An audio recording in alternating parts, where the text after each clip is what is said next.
Now you've asked what duration should someone remain in service before he can embark onto doing his private business. There are many people who have lots of comments about that issue.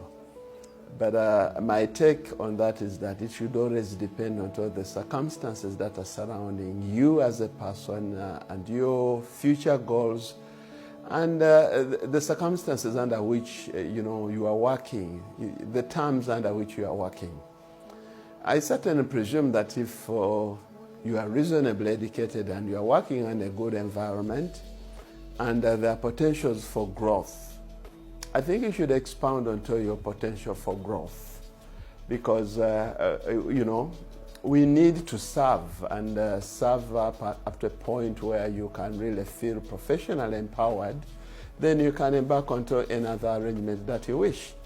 And I think people always get stunned when I say that for me, I've served as a teacher for more than 30 years and uninterrupted. But I don't mean that people should serve without having any side hustle.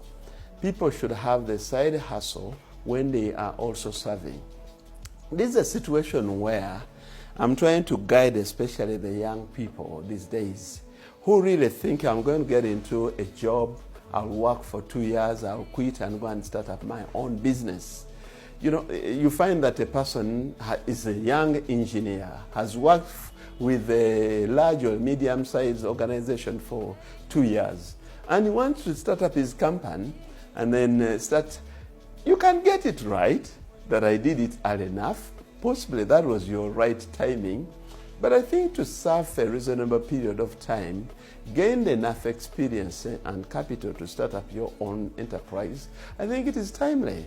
I think there is this hype of, we should start our own business. You can't become rich unless when you have your own business, which is being overriding career growth, which at times I really find that one should take a deeper reflection when he's taking that decision to leave his employment to start his own employment.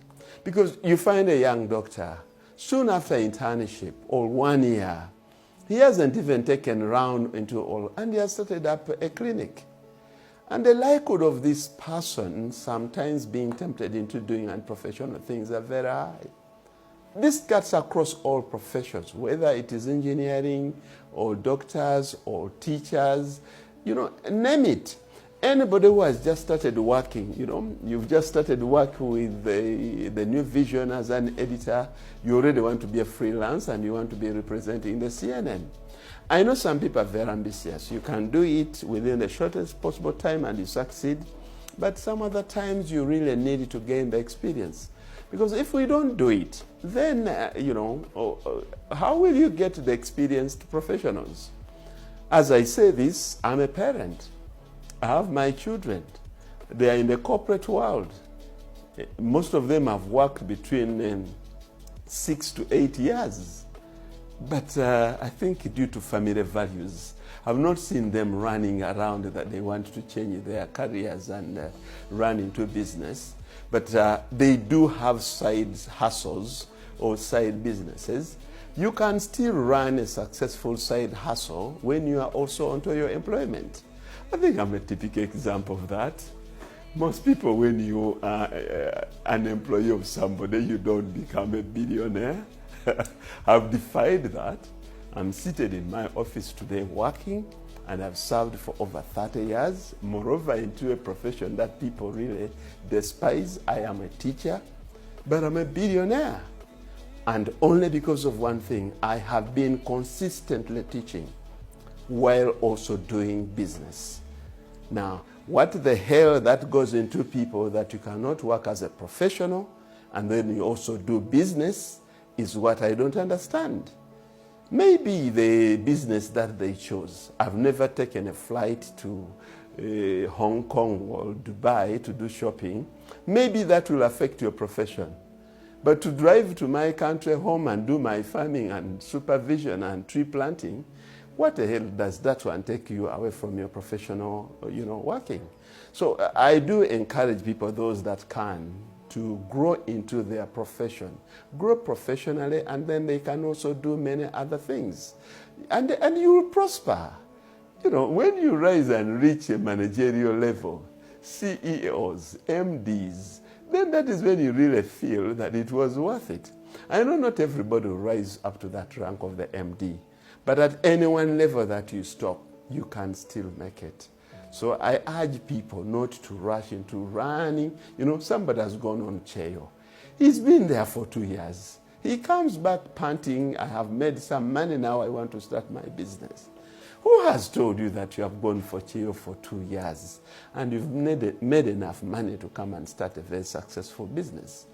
You know, this is the same with other technocrats.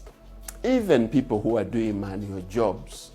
It took me 10 years plus working as an expatriate staff from a high-paying job as a teacher in a top country. But it took me 10 years. But you find someone who has worked for only one contract of 2 years as a maid and is busy telling everybody as he's coming back and to start his own business. I know there are some who went there to get that starting capital the way I did. But it took me 10 years, and I don't mean it will take you 10 years. It can take you 4 years. But that idea of rushing to get out of formal employment because money is into the business world, money is into self-employment, it is 60% true. Most billionaires are into self-employment. But it is also equally true that some principled people have also succeeded when they're into formal employment, and they also accumulate a lot of wealth. I am a living testament of that. I am teaching, but I do run a string of businesses in agriculture that I have steadily done. So I urge all young people, especially in the corporate world, pick onto a passion that will not distort your working environment. You continue working into your corporate world, grow through the ranks, as you're also having a side hustle. Most people go into real estate, but you know at a stage, where would you get the money for real estate? Extensive borrowing. Some other have family support. Please use it as we grow the professionalism. We are not going to be hiring all top executives in our companies here in Uganda, all coming from abroad.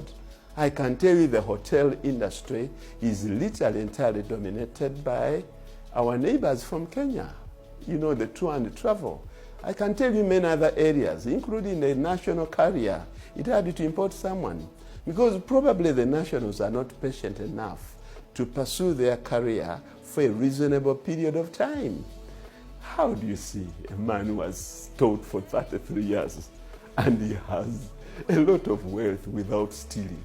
Because I teach here, and today, shortly here, I'm going to drive to my farm and check onto my cows and trees and banana plantations and the rest. So choose the right fitting for you. If you are rushing, please go ahead. You might get it lucky.